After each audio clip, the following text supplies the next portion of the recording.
Welcome.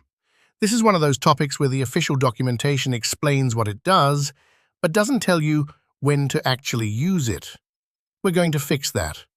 Ranges and views let you build lazy data pipelines. Filter, transform, slice, then consume. All without writing manual loops or creating intermediate containers.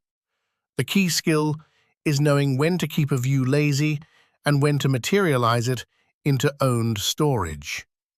That's what this lesson is about. Let's get into it. Ranges let you express data flow directly. In this example, we start with a vector of users. We pipe it through views filter to keep only active users. Then, we pipe through views transform to extract each user's ID. The result, IDs, is a lazy view. No new container is allocated, no elements are copied. The filtering and transformation happen on demand, as you iterate. This reads closer to the problem than manual iterator code. You describe what you want, active user IDs, not how to loop through them. That's the value of ranges. The pipeline in the previous example is lazy. It does not create a new container. This is useful when three conditions hold. First, the source range is still alive. The view references the original data, so it must stay valid. Second, you only need one pass. Lazy views compute on demand, so each iteration recomputes the pipeline. Third, you want to avoid unnecessary allocation. No intermediate vector is created. But sometimes you need to materialize, create a real container that owns the data. Materialize when the source might go away, when you need repeated traversal, or when the next API expects owned storage. The choice between lazy and materialized is the central design decision with ranges. Projections are one of the most useful features of the ranges library. Here, we sort a vector of users by score in descending order. The third argument, ampersand user score, is the projection. It tells the algorithm which member to sort by. No custom comparator lambda needed. Projections work with sort, find, count if, min element, max element, and many other range algorithms. They're a cleaner alternative to writing lambda comparators for every struct member. If you're sorting, searching, or comparing objects by a specific field, reach for a projection first. Here's a complete function using ranges. Top names takes a vector of users and returns a vector of strings, the names of users who scored 90 or above.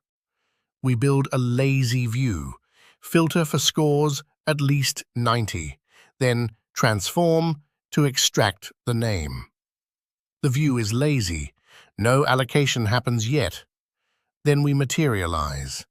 Return with view begin and view end, which constructs a vector from the view. This is the standard three-step pattern. Filter, transform, materialize. The pipeline describes the data flow. The materialization creates own storage for the result, a larger pipeline with a real-world shape. We have event structs with a type string, a duration in milliseconds, and a success flag. The function slow successes filters for events that succeeded and took more than 100 milliseconds. Then it transforms each event into a formatted string using std format, the type followed by the duration. Finally, it materializes the view into a vector of strings. This is the shape ranges are best at, filtering, transforming, and only materializing when you finally need owned results. The pipeline reads like a description of the operation. When should you materialize a lazy view into a concrete container? 3 triggers.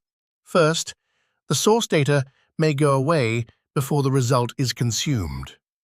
If you return a view from a function and the source vector is local, the view dangles. Materialize before returning. Second, you need multiple passes over the transformed output. Lazy views recompute on each iteration.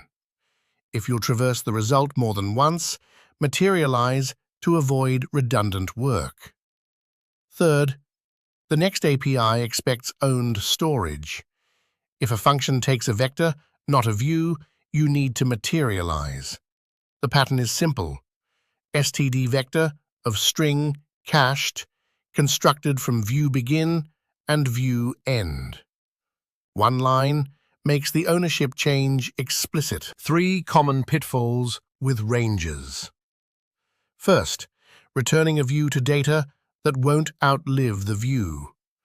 If the source vector is a local variable and you return a view referencing it, the view dangles the moment the function returns. Always materialize before returning if the source is local.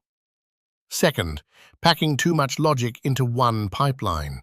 A view with 5 adapters and complex lambdas becomes harder to read than the loop it replaced.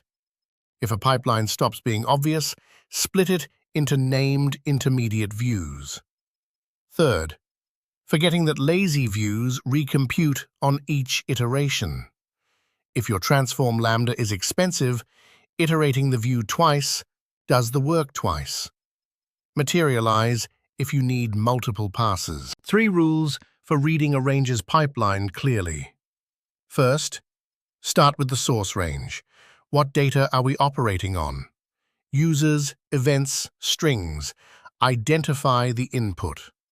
Second, read each adapter as one transformation stage.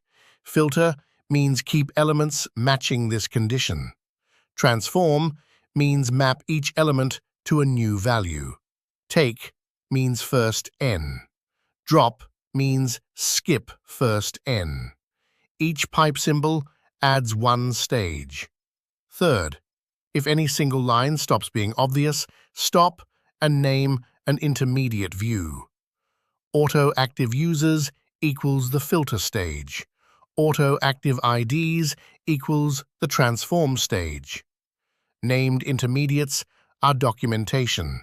Views are powerful, but readability still wins. 6 view adapters you'll use most often. Views filter keeps elements matching a predicate, the most common starting point. Views transform maps each element to a new value, often paired with filter. Views take returns the first n elements, useful for pagination or previews. Views drop skips the first n elements, the complement of take. Views split splits a range by a delimiter, producing subranges, useful for parsing. Views join flattens nested ranges into a single flat range, the inverse of split. These 6 cover the vast majority of pipeline operations. Learn them, and you can express most data flows without manual loops. 3 exercises to build your range's intuition. First, find a loop in your code that filters elements and then transforms them into a different type. Replace it with a filter transform view pipeline and compare readability. Second, sort a vector of structs using a projection instead of a custom comparator lambda. Notice how much shorter the code becomes. Third, look at an existing function that builds a result container. Decide where in the function the pipeline should stop being lazy and become a concrete container. Write down why that's the right materialization point. Here's the key takeaway. Ranges express data flow. Filter, transform, materialize. Keep views lazy as long as the source is alive, and you only need one pass. Materialize when you need ownership, repeated traversal, or the next API demands it. And always prioritize readability.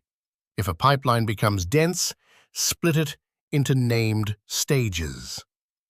For next topics, continue with chrono and formatting for time handling and STD format. Then, build systems and tooling for CMake, package management, and project structure. You now have the Ranges toolkit. Use it to write expressive, allocation-efficient data pipelines. Thank you.